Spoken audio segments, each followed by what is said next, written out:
Hello guys, what's up? Welcome back to my YouTube channel. My name is Wangari Mwangi and how are you guys doing? How are you? Personally, I'm freezing. It's so cold. I know this is a little bit different. I just got new glasses, so I'm going to flex with them the most because I'm in that honeymoon stage where I use the kitamba instead of a random t-shirt. So, you know, living my best life. Anyway, today's video is about...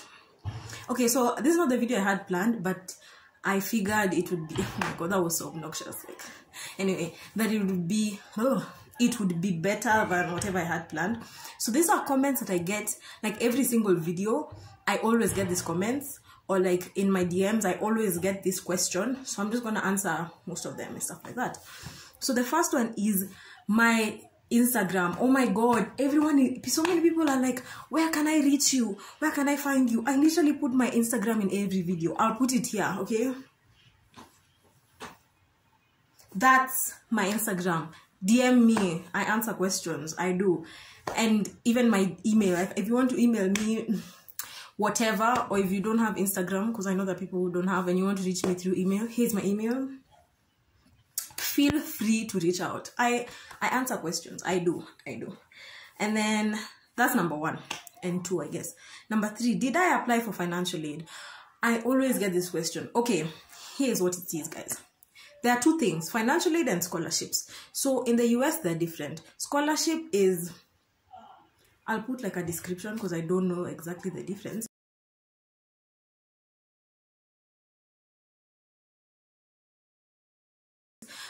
Financial aid is usually from the university and it's a grant that you don't have to pay back. So I don't have any scholarships out from other places other than the universities. So when you're applying to the university, a few weeks after you submit your application, you submit what is called the CSS profile. It's like the common student certificate, whatever. Sorry, I'm an international student. Did you know that? I'm from Kenya. Yay. We don't have FAFSA. I see FAFSA everywhere. Federal something. I should have done my research for FAFSA, whatever it is. We don't qualify for federal things that come from the US government. So you have to get grants or scholarships from organizations or the university. Like organizations like MasterCard, stuff like that. So every university I applied to, I had to submit a CSS profile. So there are, I think, 3 things. There's a CSS profile, ISFA, which is International Student Financial Aid Agreement, and Certificate of Finances. Those 3 documents are usually used to prove like how much money your family makes, what you're worth essentially, how much you have in savings, how much you have in investments, business, stuff like that.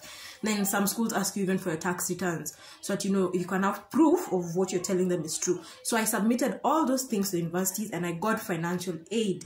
Trust me, without full financial aid, I would be going nowhere. I cannot afford these universities. Maybe like 1%. You don't afford.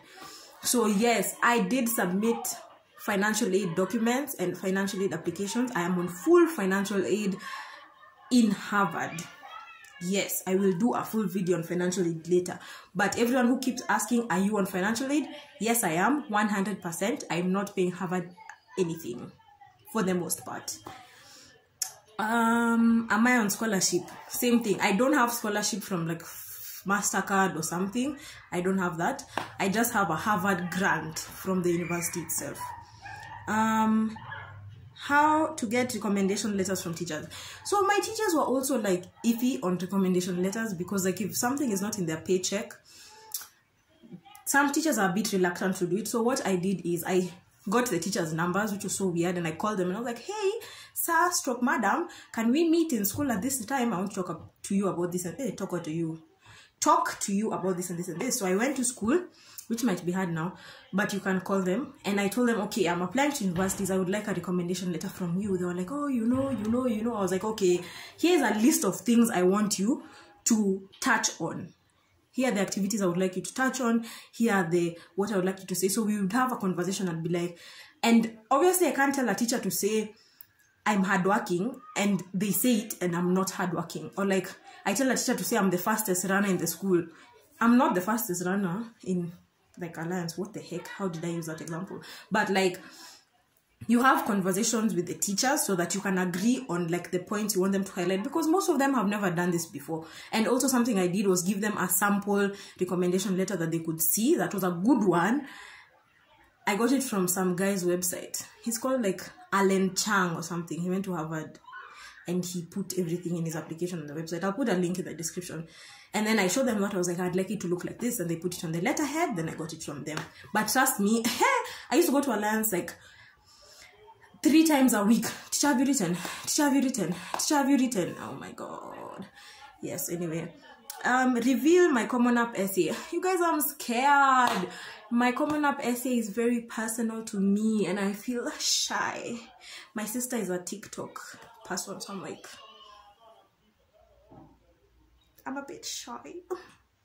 Look at me, I'll try guys. I feel busy. Anyway, how many hours did I study for the SAT? I answered this on one comment. So for the SAT, I used to do 8 hours a day, 6 days a week, for 5 weeks, 5.5, 6 weeks. So 8 hours a day for 6 days a week. I like studying. And then for subject tests, I would do, what am I saying? No, SAT 6 hours a day. Subject test was 8 to 10 hours a day, 6 days a week for 4 weeks. So subject test, I had a lot of material to cover because I was doing math level 2 and physics and I didn't know most of the material. So literally I would wake up at like 7 a.m, read to about 5 p.m. when my sisters come home from school. And then, yeah. So I did like 8 to 10 hours every day. Did I apply for visa? Hey, this question has come up a lot. When you're doing the college application, you don't actually have a visa yet. So I applied for a visa after, way after. I applied for my visa in like June. Yeah, so my appointment is like in October. So you apply for visa after you apply to the colleges. Please, a lot of people get confused with like visas and stuff. I guess I can do a video about it much later on because it's not 100% relevant now. As usual, the children are doing what? They're screaming. Yay. I'm sorry, but yeah, so when you're applying to the colleges, you don't have a visa. You can have a passport. I got my passport when I was supposed to go to Abu Dhabi. Yaki nauma, but fine. I was supposed to go to Abu Dhabi. All expenses paid in April, yeah. So you don't have to have a passport, you don't have to have a visa. You apply for the passport and the visa after the application because you need a form called an I-20 form from university. We'll talk about all those things later. Next is, how many essays did I write? I wrote maybe 40 to 50 essays in total. I should count them and I'll put the actual number.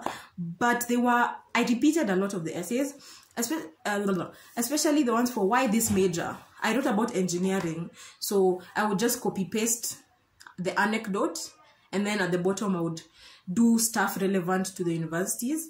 I should do a video on how to write a why essay because I have a template and this template works, wallahi. But so the original ideas were maybe like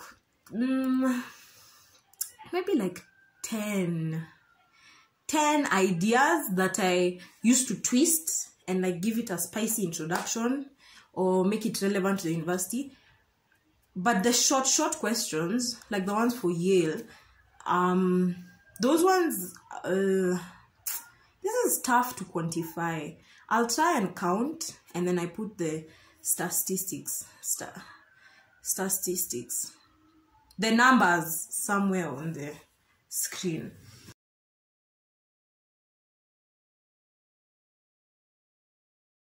Next is, was I on ELP? What? Oh, Equity Leaders Program. No, I wasn't with Equity. I know a lot of people who go abroad from Kenya, either from Equity or Education USA. I was in neither. Why Equity? I rejected Equity. Let me just sprinkle that in there. Sometimes I get a bit salty about why I didn't join Equity, but at that time there were different priorities in my life. Education USA, the time I saw, actually my dad showed me a tweet about it, like in January, and they needed you to have so many documents that I didn't have because like I hadn't cleared my school fees. Yeah. But yeah, I was in neither ELP nor Education USA. Next, did I pay to do the SAT? Okay, so stuff to do with money. So yes, I paid to do the SAT. I didn't have a SAT waiver. It cost like, I want to say like 10,000 Kenya shillings, because like international students, they charge you literally double. But yeah, I paid like $100 to do the SAT.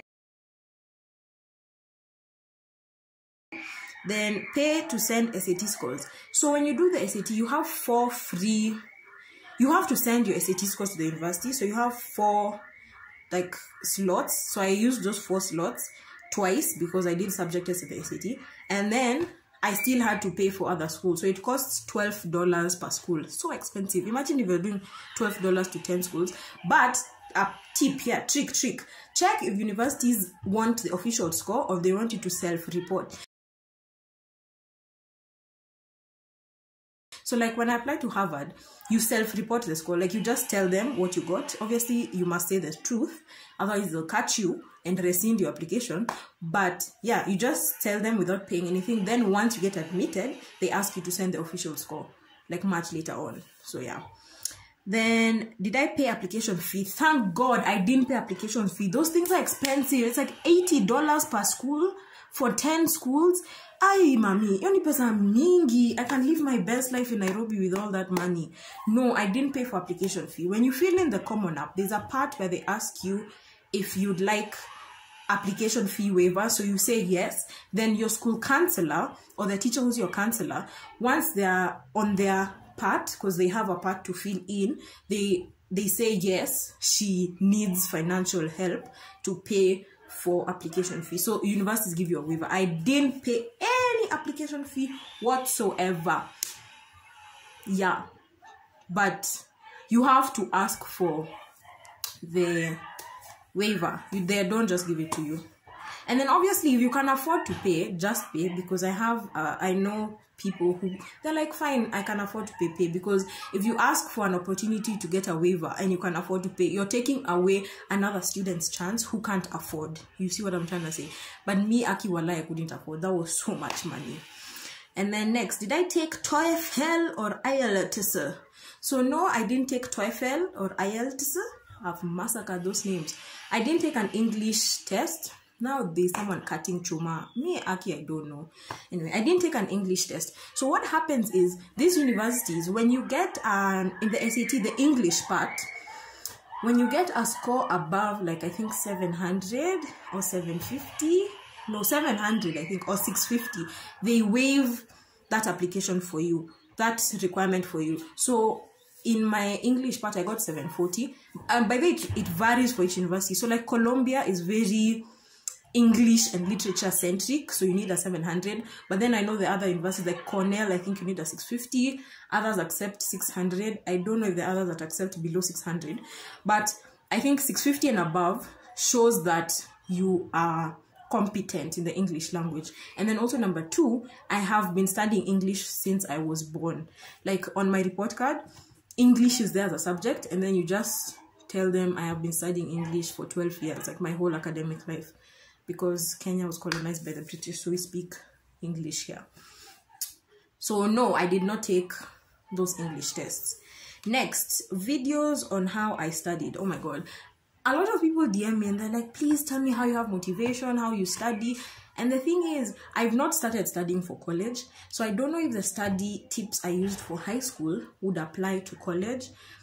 And then I haven't like, how I studied for the SAT. Oh, I'm an idiot. People are asking for the SAT study. Oh, well, yeah, I will do that. I'll add it to the list. I recently wrote out a list of videos that I want to do, and there are so many, but I'm at home for the next 6 months, so I guess YouTube will become my thing. But yes, I will do videos on how I study. Next is Harvard essays and Columbia essays. A lot of people ask me for my Harvard essays. Personally, I think my Harvard essays were actually the most boring essays, apart from Cornell, because Cornell is literally another common app. But if y'all are really that interested in reading my essays, I can't read them. I think after reading my Yale ones, I felt I felt like I was being selfish, so, and like self-centered, because I was like, Sandra, no one wants to hear your essays. People want to hear things they can apply in their life. So tell me in the comments if you actually want to hear my essays, or I'm just being insecure about my writing. Anyway, that's it. That's the end of this video. I swear this is the shortest video I've ever done, and I'm so... That's... Mom. Anyway, I hope you enjoyed this video. It's the shortest. I'ma just sip my pineapple tea. Oh, this tea is so good. Anyway, I hope you enjoyed this video. See you in the next video. Don't forget to subscribe, share, like, comment, all those good things. Motivate me, I motivate you. We are in this together. Okay, thanks, bye.